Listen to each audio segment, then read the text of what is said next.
You ever have one of those moments where someone treats you so badly, so instantly and viciously, that your brain short-circuits? Like, did that really just happen? I was halfway across the world on a once-in-a-lifetime trip when it did. And let me tell you, his words stung. But what happened next? That was pure poetic justice. If you've ever been disrespected for no reason, especially when you were just trying to be helpful, smash that like button and subscribe. Because today's story is a masterclass in instant karma. Let me set the scene. Over 10 years ago, I packed my bags, kissed the gray skies of the UK goodbye, and set off for a 3-week road trip across the United States. The goal, adventure. New places, new faces. It was supposed to be one of those life-affirming journeys you talk about at dinner parties for the next decade. And for the most part it was. I met amazing people, strangers who held open doors, locals who offered directions with a smile, bartenders who asked where I was from and then gave me free drinks just because they liked my accent. America was vast, loud, and friendly. Until that night. It was around midnight. We were in a lively college town, the kind that smells like cheap beer and ambition. My mates and I had just finished dinner and were deciding which bar to check out next when I spotted him. A guy, mid-20s maybe, absolutely plastered, stumbling down the sidewalk like a puppet with half its strings cut. Then it happened. He dropped his wallet. Bank cards spilled out like poker chips. He sort of stared at them, frozen. Then, with the help of his slightly more sober friend, he crouched and scrambled to collect them. I remember thinking, wow, lucky he had someone with him. Once he had most of the cards, he lit his last cigarette. I remember it because he made this grand, dramatic show of it and tossed the now empty packet back toward the spot he came from. Then he just collapsed onto the pavement. And that's when I saw it. Right there, just a few feet from him, lying on the ground, was his driver's license. It had clearly slipped out in all the chaos. So, me being a decent human, I yelled over to him. "Hey mate, your driving license is still on the floor." I even pointed. And that's when he looked up, squinted through his beer-blurred vision, and yelled back something I'll never forget. "That's a cigarette packet, you fing feet. F off back to England." It felt like someone had punched me in the stomach. Time slowed. There I was, half a world away from home, doing nothing but trying to help. And this guy decided that not only was I wrong, but that I was somehow worthy of the worst kind of insult he could muster. He slurred it, sure, but the venom? That was crystal clear. I froze. I stared at him. Then I looked back down at the ground. It was definitely his driver's license.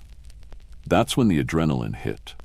The kind of slow burn fury that doesn't scream or punch walls but simmers into something more potent. Clarity. So I calmly walked over to the license, picked it up, and said, loud enough for him and his buddy to hear, "If I'm gonna f*** off back to England, I'll need a souvenir." And into my pocket it went. Now, let me make something clear. I didn't plan revenge. Not in the classic cold calculating sense. But in that moment, the universe handed me an opportunity. A cosmic Uno reverse card. And I took it. I turned on my heel and kept walking. My friends were silent at first, then burst into laughter. "You really took it?" one asked.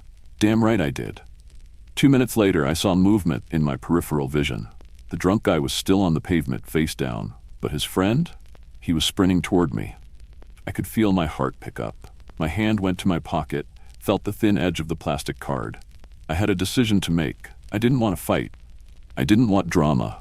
So I walked quickly to a thick hedge lining the sidewalk, pulled out the license, and launched it deep into the tangle of branches and leaves. The friend slowed as he approached, panting slightly. "Hey man, look, I'm really sorry about what he said. He's a prick when he drinks." I looked at him. There was sincerity in his eyes. "Yeah," I replied. "I figured." "Did you take his ID?" I nodded. "Where is it?" I gestured vaguely toward the hedge. "Somewhere in there," he sighed. "Fair enough." And to his credit, he didn't yell. He didn't threaten. He just turned and walked back. I dipped into the next bar, heart still racing. About 30 minutes later, we stepped out into the night. The streets had quieted slightly, but the hedge, still rustling. They were digging through it, flashlights in hand, crawling through the brush like it was the Bermuda Triangle of lost licenses. The best part? They were searching 20 feet from where I actually threw it. I watched them for a moment, then turned to my friends. Drinks on me tonight. There's something incredibly satisfying about silent revenge. No grand speeches, no raised voices, just an action so subtle and perfect that it haunts the person on the receiving end longer than any punch ever could. He insulted me when I was just trying to help, laughed off responsibility, spewed hate, and now he was crawling through bushes at 1 a.m., probably with poison ivy on his face, trying to recover a tiny piece of plastic he desperately needed to drive, to fly, to function. Serves him right. Sometimes karma doesn't come with a thunderclap. Sometimes it comes with a hedge, a lie, and a missing ID. And you know what? That night, I didn't just carry a souvenir back to England. I carried the sweet memory of knowing that justice, even the small kind, can be served in silence.